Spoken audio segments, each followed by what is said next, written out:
Guys, we're up here in the garage today, kind of going through stuff and getting things ready for spring. So I think it's March 23rd or something now, but we got a disaster up here. We got bad boat batteries. We've got junk everywhere. There's the old graveyard, and it's just a mess. And that stuff happens sometimes when you fish a lot. But one thing I was going to talk about to you guys was spinnerbaits. I was going through my spinnerbait box here, and I get a lot of questions on what blades to use and colors and all that good stuff, just through emails on the website and at expos and all that. So I'm going to lay a couple out here and kind of give you my 2 cents on it, and hopefully it'll help some of you. All right, guys, we've got a couple spinnerbaits laid out here for you to see. We'll keep it basic. We'll talk about skirt colors. We'll talk about blade combinations, which is where you get most of your questions. And we'll talk about trailers a little bit. I got a couple trailers laid out that I like to use. So when it comes to skirts first, keep it simple. If you're fishing shad or herring or something of that nature on that lake, keep it in that white, blue, translucent. This is my favorite color. We call that sexy with our spinnerbaits. Another great color that is kind of a sleeper color with spinnerbaits is green. You know, a lot of lakes just don't have shad, and the bass eat bluegill and perch and even crawdads and stuff like that. A green spinnerbait can really shine at times if you're on a grass lake, especially, it seems for me. But nighttime, obviously blacks, purples, things like that just give that dark silhouette. Muddy water, stained water, I like a chartreuse or a blend of white and chartreuse, and even just straight white and double white blades work great in muddy water. So with the skirts, it's that simple. Match what's in the lake. That's the easy part.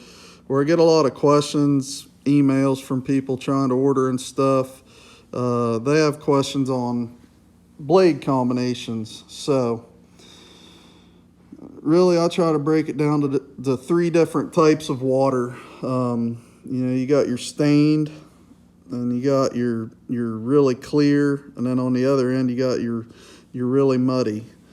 So generally, you're going to be fishing stained water. Maybe we'll call that a 1 to 2 feet of visibility.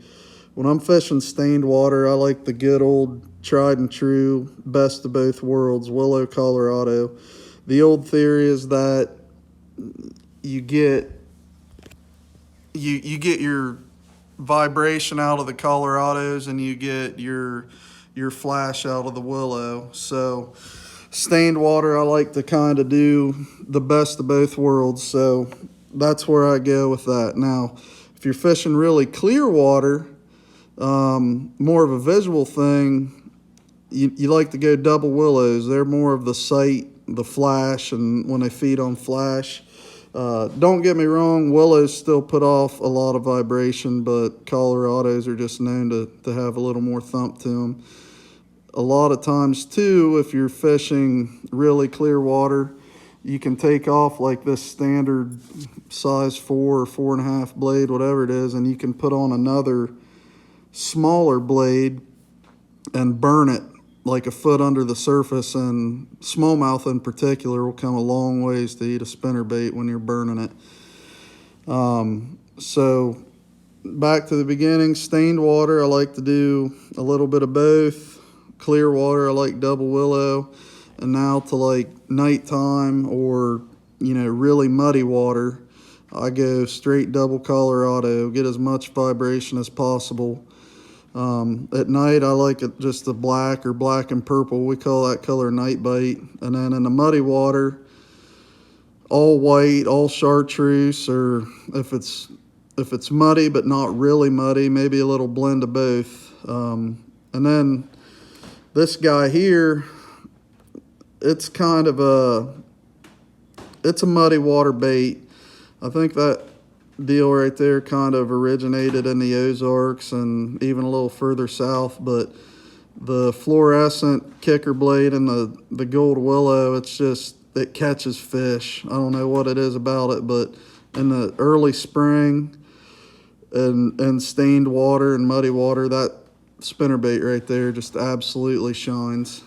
And then one more that can be great in muddy water or in really clean water for smallmouth is just a solid white or solid chartreuse with matching blades. It can be great. So that's kind of the basic overview of the way I see spinnerbaits. I'm not a real genius when it comes to most things, so I try to break it down and keep it simple like that. Now, let's move on to trailers. I don't always use a trailer, but when I do, I mainly use our spinnerbaits. But when you're using a spinnerbait, you want a trailer. You want a nice wire keeper like that. It locks it in. You don't have to mess with it sliding down the hook.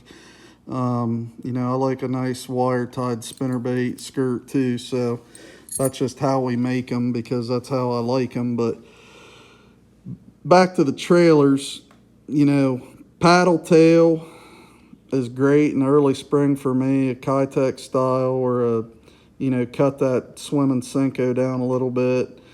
Smallmouth, clear water, even a little grub like that can be awesome. So that's actually a spinnerbait I was throwing yesterday. It's just got a little paddle tail swim bait on it, and it does the trick. It gets bit for some reason. So that's kind of my take on spinnerbaits. Keep it simple. One last thing I want to say about spinnerbaits is you can catch giant fish on them. They've caught big fish for decades, but they're also very conditional. You got to have the right conditions. You need the wind, you need the stained water, or at least a little chop on the water. A lot of people will go try a spinnerbait on just a bluebird slick sky day and not do any good and just think they don't work. But if you put it in your hands when the conditions are right, you're going to become a believer really fast. So that's about it. I hope this can help some of you. I know a lot of you, you know this stuff. I'm just trying to do a general little overview to help anybody if I can. So if you have any questions, ask in a comment or send me an email. You can check all these out on our website also at bluerocktackle.com.